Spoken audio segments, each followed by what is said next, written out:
Alright guys, TacticalRab back again today. Hope you're all doing well and enjoying your day so far. Welcome back to Valorant News, and here we are again with 100 Thieves in a shambolic state in the VCT. After going 2-0, they make a significant roster change. Eccles and BabyJ are out of there. They bring in 2 more players. It does not work out for them. They are out of the VCT officially. Not going to be here at the playoffs. Loads of reaction to dive into today. Very much intrigued to your thoughts in the comment section below. Hit the like button if you enjoyed the video. Subscribe if you're new as always. I would greatly appreciate it. Really up to the channel. Thank you very much indeed for doing that. Rocketing towards 11,000 subscribers. Just love to see it. Firstly, let's talk about some European games. This 1v2 from Yampy was just absolutely fantastic, honestly. This is why Chamber is such a fun agent at times. Gets the first kill with the operator, pulls out the headhunter, gets the second kill as well, quicker than you can blink. And yeah, this obviously helps them on their series victory here up against London United. They win this one 2-0. Pretty comfortable. Not that many games are played in the EMEA side this week, but Yampy leads the line 40-28 over the 2 games. Haven goes 13-8. Split goes 30-10. London put up a fight, but that is pretty much job done for Liquid. But we have to crack straight on right with what's going on in the North American side, because I mean, yeah, wow, what a set of series on the day, and especially this 100 Thieves one was very impactful indeed, because they had to beat XSET yesterday. If they beat XSET, they actually stood a very good chance indeed for making it through, because they would have the tiebreaker over XSET. Like, they'd probably be able to get out in that 4th seed going into playoffs, and that'll leave them in a pretty good spot. At least they get to go to playoffs, get a chance to win and go to Masters and beyond. But you know, losing and not going to playoffs means that you have to fight for your spot once again to actually even get into stage 2,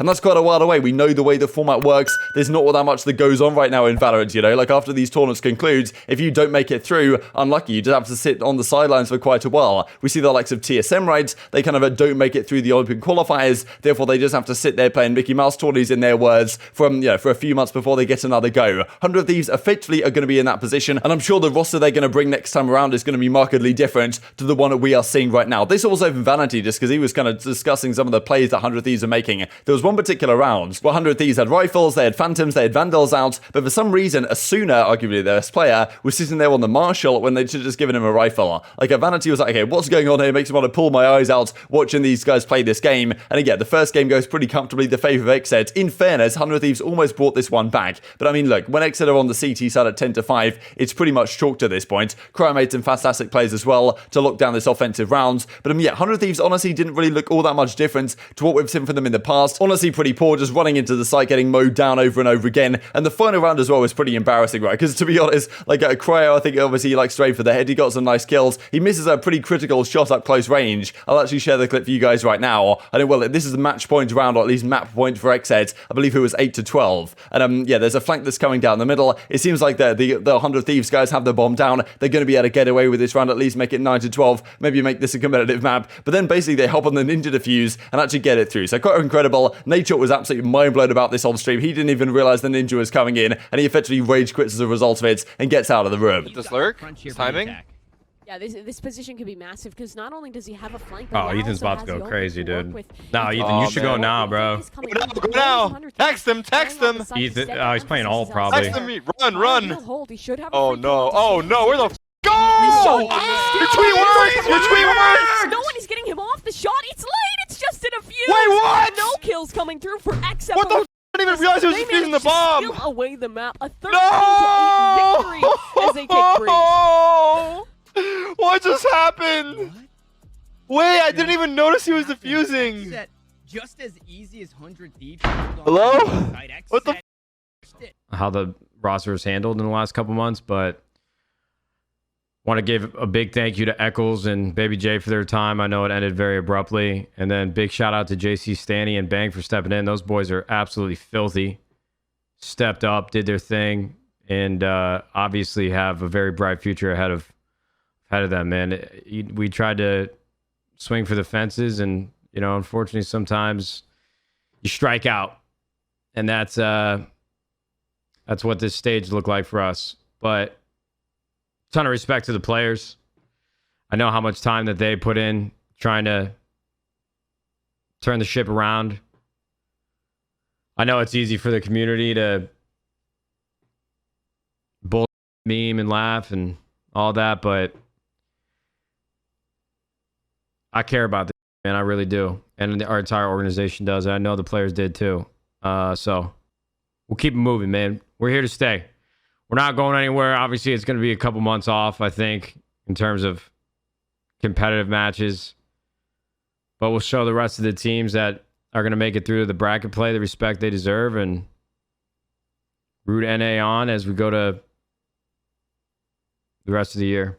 So even though they were down 1-0, next map was 100 Thieves Fracture, which is obviously pretty good. They end up winning this one as well. Ethan has some nice plays, like yeah, pretty fantastic clutch actually right here. And they go to 12-8, and they manage to take this map as well. But then the final map does not go their way. Earlier on in this game, actually, there was a pretty ridiculous clutch where Hiko was in a 1v1. He played it pretty much perfectly, and then whiffed all his shots right. And that's the thing. Like yeah, at the end of the day, this team has failed seemingly again, not just with Eccles and BabyJ, but now with that one, now with two other players on the team, like Bang and JC Stani, despite their obvious talent, like well, maybe that points towards the initial players that were in the team themselves. And I believe there was an episode of the Richard Lewis show with Sean Gares, like maybe a couple of months ago now, saying that Hiko is basically in last chance saloon. Like if this team doesn't work out, Hiko's going to be gone. Maybe that's something we shall see. Like I'm sure changes need to be made at this point, and maybe you have to look at the core, because it did feel to a lot of people that okay, getting rid of Eccles and BabyJ isn't really the play to make, because it seemed like that the core of the team are the one that's causing most of the issues. So it goes into the final game here on the split, and yeah, XSET managed to win this one. 100 Thieves got up 2-0 early on. Some pretty crazy stuff to hold down the defense here from Zekken, and that is job done. And XSET say another L for 100 Thieves. Better luck next stage. Honestly, they dropped the home below one. I was kind of impressed here. Marv just getting hit over and over again from the top row. But yes, 100 Thieves 0-4. They go 0-2. They of course Eccles and BabyJ come through. They go 0-2. They make another change right. They bring in a they get rid of those two guys straight out of there, which I'm sure they paid a lot of money and resources to get. Then Bang and JC Stani come in, and now you think, what do they even do right? Because they really have not much to go on. Like next week's match, they've still got to play. And as Hiko says,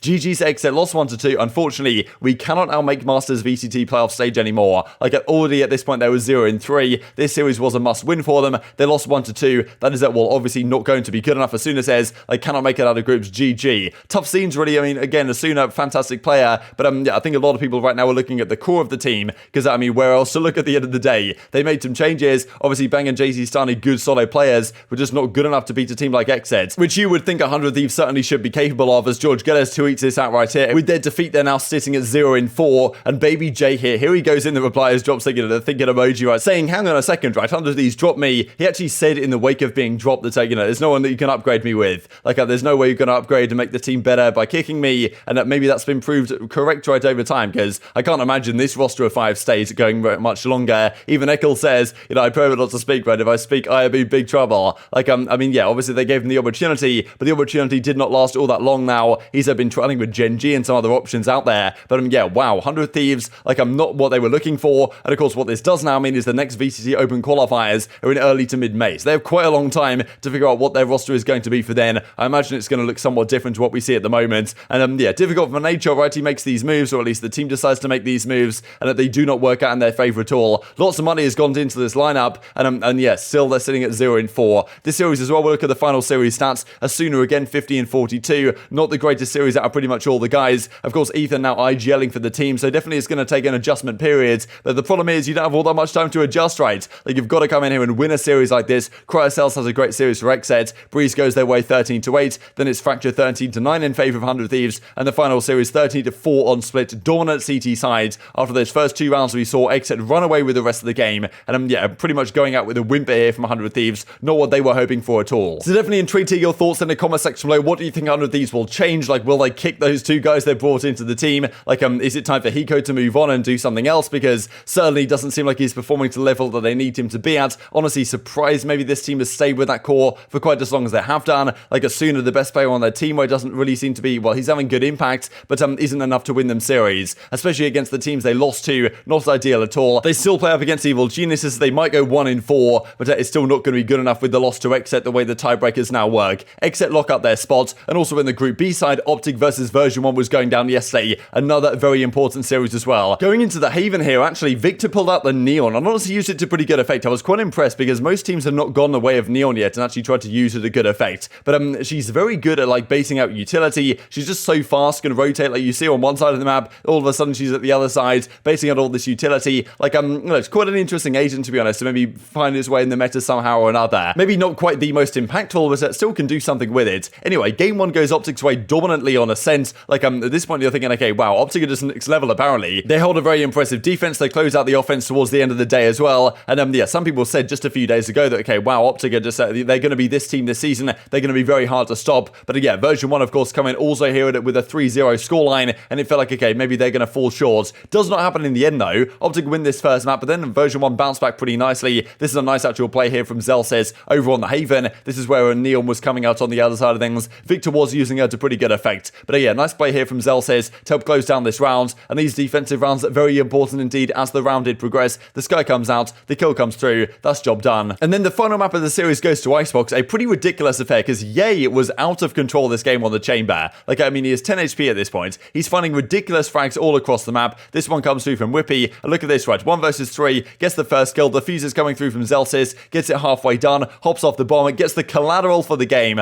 Like, you don't see that from Ye every day. That's just absolutely ridiculous. 8-4 for OpTic, and you feel like, okay, at this point, maybe OpTic have a chance to come back in this game. Doesn't go their way, though, at all. They lose this one in the end, and version 1 get through, and honestly, the final map stats were ridiculous. Like, I think FNS had 4 kills, and Ye had, like, 23. We'll have a look at it here in a second. Ye was doing his best for OpTic, but yes, not enough at all, and version 1 get through that series and win it, so just some crazy surprises really here in the North American VCT so far, and also because version 1 beat OpTic, that means Rise's hopes still remain alive. So if OpTic lose their next game and Rise win, then they'll actually win the tiebreaker over OpTic. So OpTic have to win effectively their next game or hope that Rise loses if they want to get through. So still not guaranteed that OpTic actually get through here and qualify for the playoffs as well. That would be kind of incredible if OpTic and 100 of these both fail to make it, but still it's definitely, well, the ball is in OpTic's court, right, if they win their next series to get the job done. Even Zelsa says, when does Envy play, right, saying that they're basically better than when they were called Envy than OpTic most recently. But yeah, great series from version 1. They bounced back pretty impressively, to be honest here. The final series stats, honestly, do not read for good viewing if you're an OpTic fan, because yeah, 1-2 for version 1. Game 1 goes Ascent 13-2, of course, the dominant victory that we just saw. Haven 13-5, and then Icebox 13-5 as well. Impressive how version 1 just turned on the heat the final couple of maps, and this was the final series stats, or at least the final map stats from Ye. 25-14, 363 ACS. So Ye had 25 kills himself. The rest of the team had, what is this, 18, 24, 28 kills combined. Like, that is just ridiculous. So yeah, over the course of the series, you kind of find a similar story as well. So difficult times for the OpTic guys. They do not make it easy for themselves by any means, especially when you look here now at the groups and how they are progressing. So yes, Group A, Cloud9, the Guards, XSET are going to be good enough as well. Luminosity, they should be through. These are the top 4 teams. The order, I guess, will still be determined. Then Group B, version 1 Sentinels, OpTic Gaming, and the Knights. So yes, OpTic and Rise could still swap places here. I believe the Knights are going to be guaranteed through, but OpTic, I believe, need to beat the Knights to guarantee it. But very much intrigued to your thoughts and all this stuff in the comment section below. Hope you guys enjoyed the video. If you did enjoy it, hit on the like button, tell us YouTube God, this is a good video, and as like you should see it as well. And I've grown the competitive Valorant community. Thank you much as always, take care,